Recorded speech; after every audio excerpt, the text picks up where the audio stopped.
guys, it's me Jeff and welcome back to my channel. For today's video, nandito kami ngayon sa Clark International Airport and pupunta kami ngayon ng Singapore.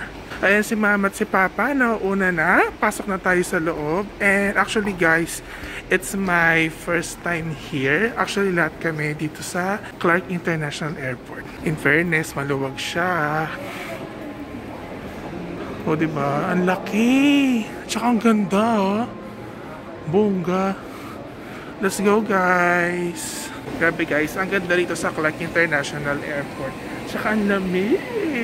It's 8 o'clock in the evening. Kasi ang flight namin is 1:20 pa ng madaling araw.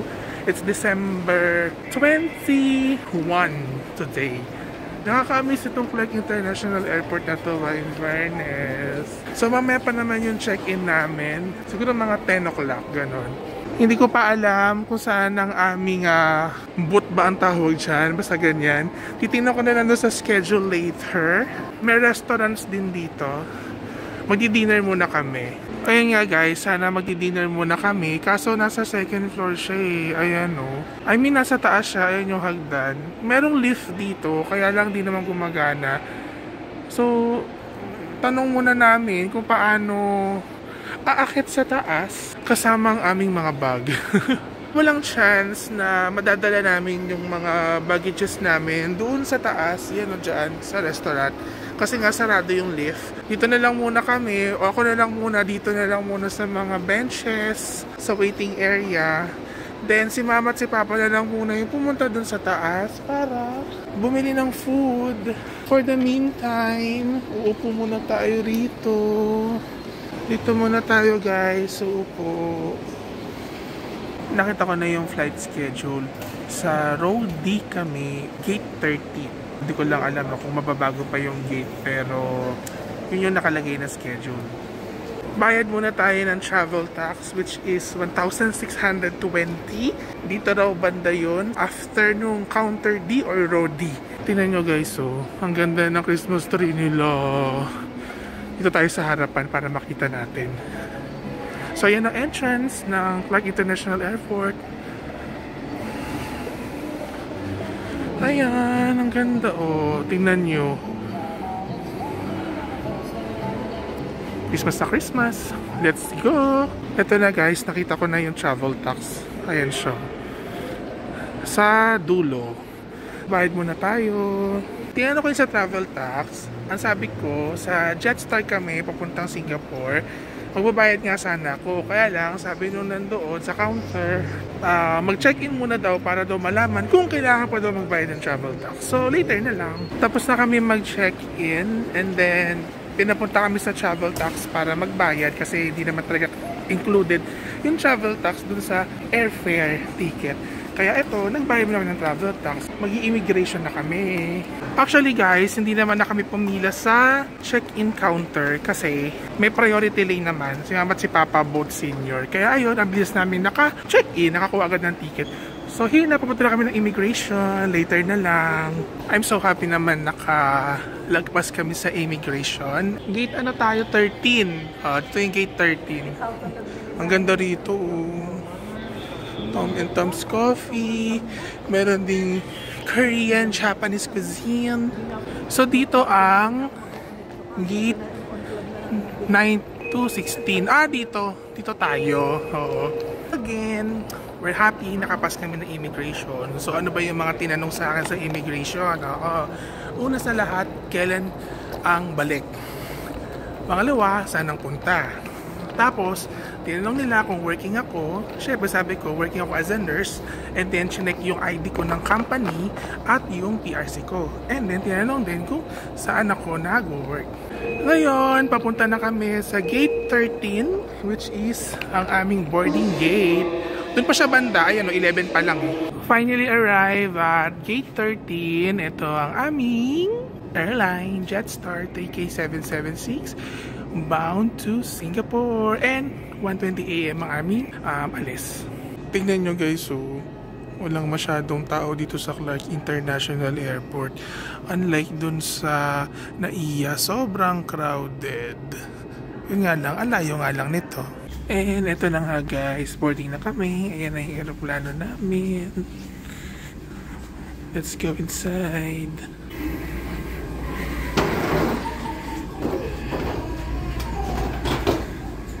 Here na. Ayan, medyo may pila lang tayo ng konti. Pero makapasok din tayo. Ang seat natin is 23F.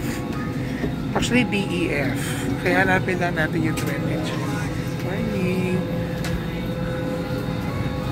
23 DEF. Magkakatabi kami ni na mama. So, dito banda yun. Ito na ang 19, 20, 21, 22, 23 DF. Time check, 12:57 AM at inaantok na ako. Maya-maya matutulog na lang ako dito sa aeroplano. Eh, sinamaman si Papa. Bulagta ako mamaya nito. See you later, guys. Good night. To the up, put the clasp in the buckle and tighten the shirt.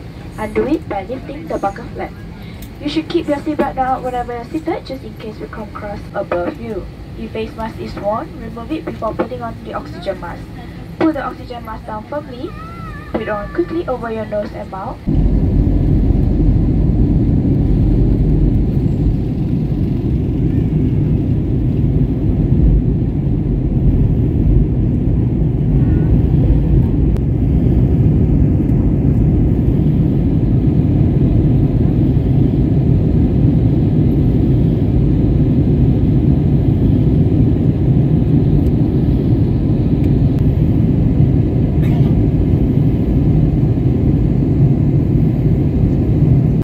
Touchdown, Singapore! Finally, after 8 years, hello SG again! I'm so excited guys kasi nga ang dami na ngang bago, maganda dito sa Changi Airport. Explore muna natin tong airport na to. It's magpa 5 o'clock in the morning. Eh, mamaya pa naman kami pupunta ng aming hotel. Dito muna kami sa Changi. Mamamasyal muna dito. Since 8 years kaming hindi nakapag-Singapore. Dito muna tayo sa immigration. Nakapas na kami ng immigration and ang taray nung ano nila, nung immigration nila, scan na lang. Hindi ka naman maliligaw, hindi ka malilito dun sa parang scanner na immigration kasi meron namang Tagalog, mababasa mo doon. Kaya madali lang naman siya kahit first time mo, makukuha mo siya agad. So nandito kami sa loob, papunta na kami sa aming baggage claim. And then, saka natin na-explore ang buong Changi. Eh, si Mama tsaka si Papa.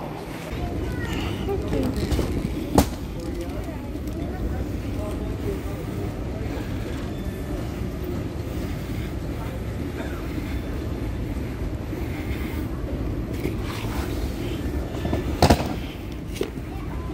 We're here guys at the Changi Airport Terminal 4.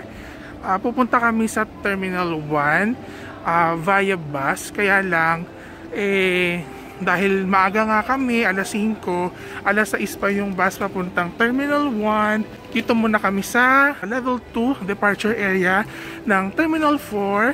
Mag-iikot siguro or kakain muna ng breakfast. Since 6 o'clock pa naman yung bus papunta doon. Ang ganda ng departure area nila. Ang laki. Grabe. Akit pa kami ng isa sa Level 2M. Yan, Level 2M sa mga food and beverage. Going up. Doors opening. Oh, let's go. Diba? Ito kasi yung parang food court kasi nila. Ayan, food court. Hindi parang food court talaga. So, ito siya. Since nandito kami sa Terminal 4, pupunta kami ng Terminal 1 nga via bus. So, 1 minute na lang, parating na yung bus. Let's go! Labas na tayo. Doon na natin hintayin yung bus na sasakyan natin papuntang Terminal 1. Ito na yung bus ng Terminal 4 papuntang Terminal 1. Free lang naman ito. Dito na tayo sumakay sa kabila.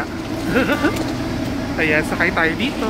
Kaya na kami sa bus papuntang Terminal 1.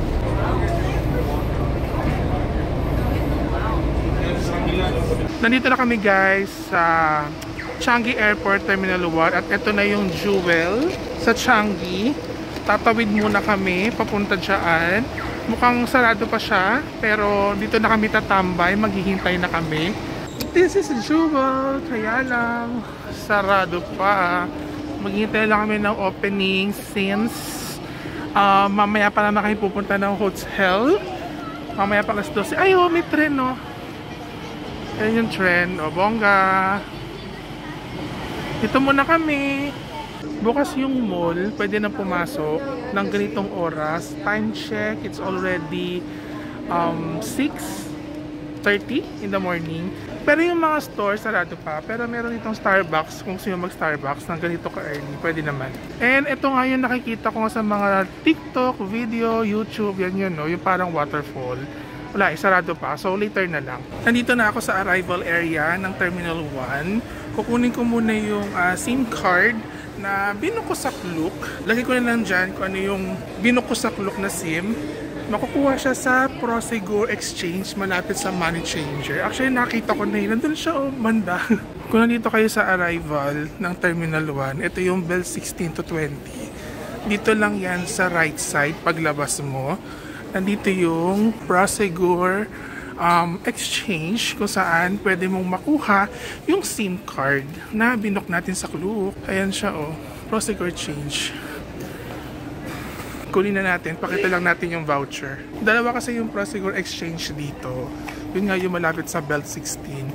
Meron pang isa dito, sa bandang right side pa. Doon daw pala kukunin yung SIM card. Hindi doon sa malapit sa Belt 16. Ayan, o. So, lakad lang kayo ng konti sa right side nyo. Ito yung isa pang Prosegur Exchange where you can get your SIM na binukusakluk.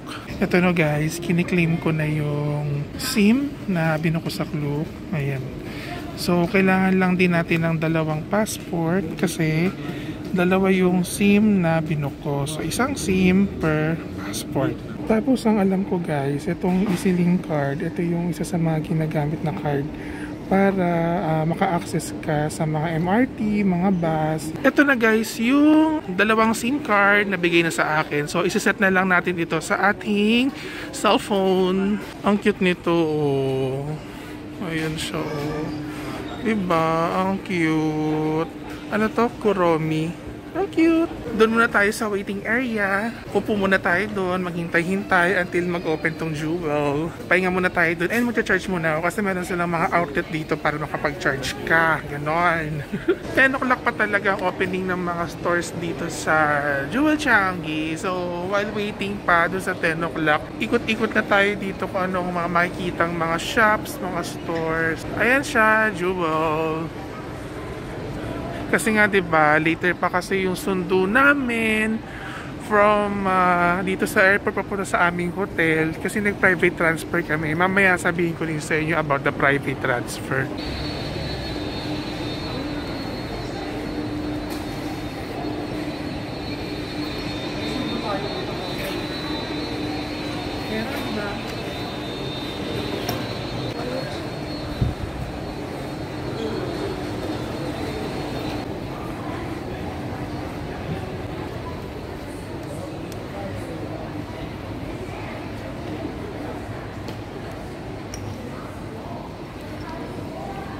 Nandito kami ngayon sa B2 ng Jewel Changi, which is nandito rin yung Food Republic. Ayan, so nandito lang yung mga ano nila, puro kainan. Ayan siya, oh.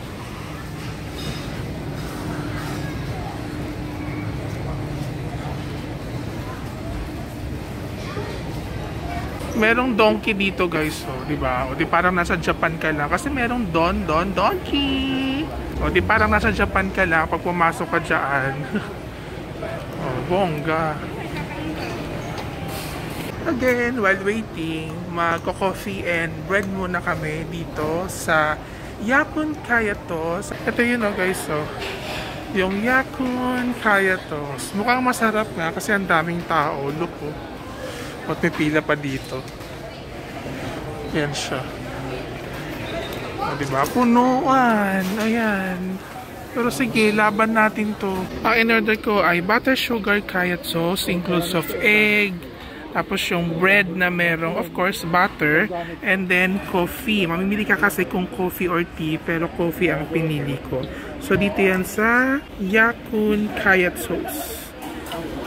For $6.3.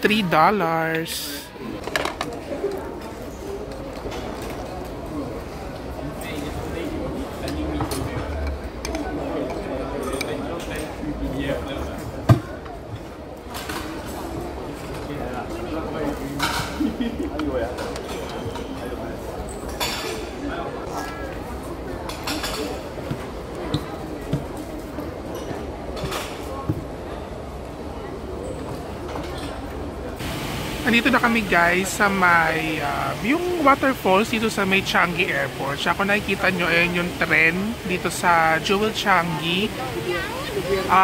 Hinihintay lang namin yung pagbagsak ng falls kasi maganda daw yung first na bagsak niya. So 10 AM siya, babagsak daw. So ayan, i-witness natin. Actually, ang dami na naghihintay, oh, diba? Ang daming tao. From there to there. Ayan. Diba? So, masaksihan man lang natin.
Meron din ditong Toys R Us at tinayo ko yung nasa front. O, diba si Patrick na nakuryente kaya naging skeleton. Ayan, ang cute. O, pakita ko lang sa inyo. Pero hindi na ako papasok. Sa right side nitong Toys R Us, meron din sila ditong Uniqlo. So, here's the Uniqlo. Meron din ditong The Wonder Store. Ayun ang mga tinitinda niya, mga Disney items, Disney products. Kaya lang sarado eh. So hindi lang ako sure kung mag-o-open to. Pero ayan siya, dito rin yan. Ay, may inside out, o diba? Inside out. Ang cute. Sana mag-open sila. Ayan, nandito ako sa B1. Ayun o, Disney. Nandito yan sa B1, ang Jewel Changi. And then, dito sa side na to, nandito ang Miniso. Pakita ko na lang din ang Miniso. Ang pangalan is Miniso Go in Singapore. Ay, ang cute! Mga Sanrio, oh. Ang cute. Ito pa, oh. Parang cute naman titinda rito. Ay, pasok tayo sa loob. May nakita akong Pokemon. Ito, oh.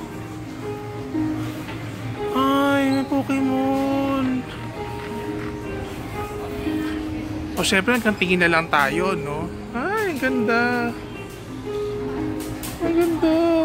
Ang ganda.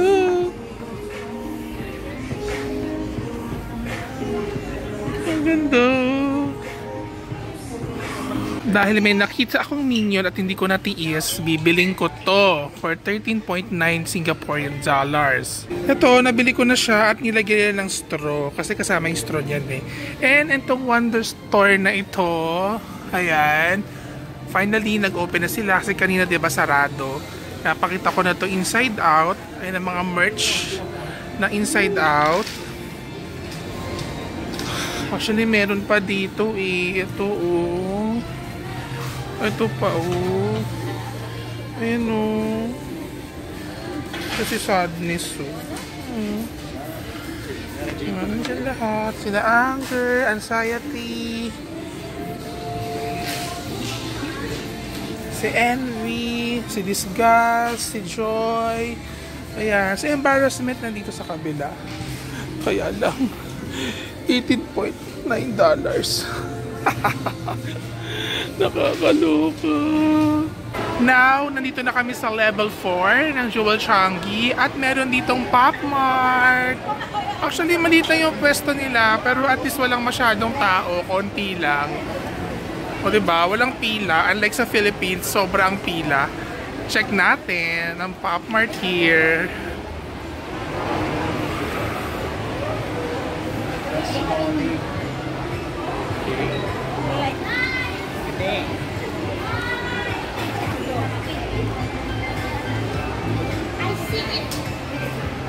Ayan o. Cute naman.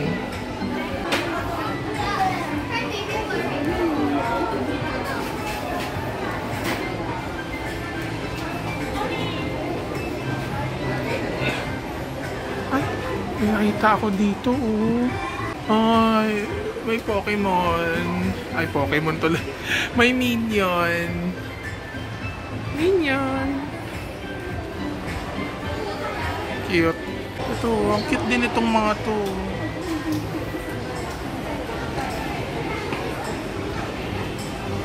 Shops guys, nakita ko na yung Pokemon Center. Nandito rin sa level 4. Papakita ko sa iyo later on.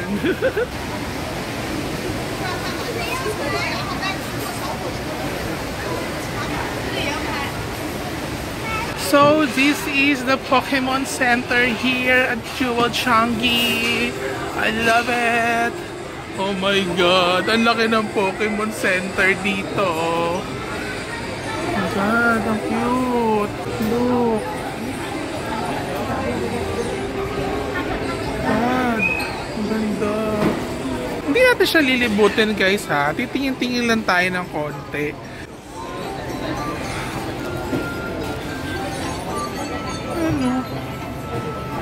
Oh, ang daming stuffed toys. Pikachu! Another Pikachu stuffed toys. Meron pa dito guys. Ang dami. So yun guys, yung mga mahilig sa Pokemon, punta na kayo dito sa Pokemon Center, level 4 ng Jewel Changi. Sanrio, meron din dito. Ayan, mga Hello Kitty or different product stuff ng Sanrio. Ayan, meron din dyan. Mukhang maganda sa taas guys. So, tingnan ko later kung makapunta pa kami dyan. Ay, ganda. Taas sa sikat ng araw. And meron din silang Crocs here. Yes. Yan ang Crocs nila. Oh! Meron ba ito 50% to? Fan claw guys. Ayan. Kung mahilig kayo sa mga claw machines. Oh, ayan siya. So parang may parang gashapon din ata dito. Hanggang dito yan. Ayan. So puro claw machines lahat to. Ayan. Kung mahilig kayo, punta kayo dito. Here naman, Otaku House. Ayan. So kung mahilig ka sa anime, punta ka dito. Oh, pakita ko na lang, hindi na rin kasi ako makakapasok. At least, nakita nyo. Here na kami sa Food Republic, which is dito kami mag-lunch. Ayan, kanina, puro sarado pa to. Pero ngayon, ayan, open na lahat. Kasi open na rin naman talaga yung mall. Of course, ito yung parang food court sa Philippines. O, diba? Madaming choices dito.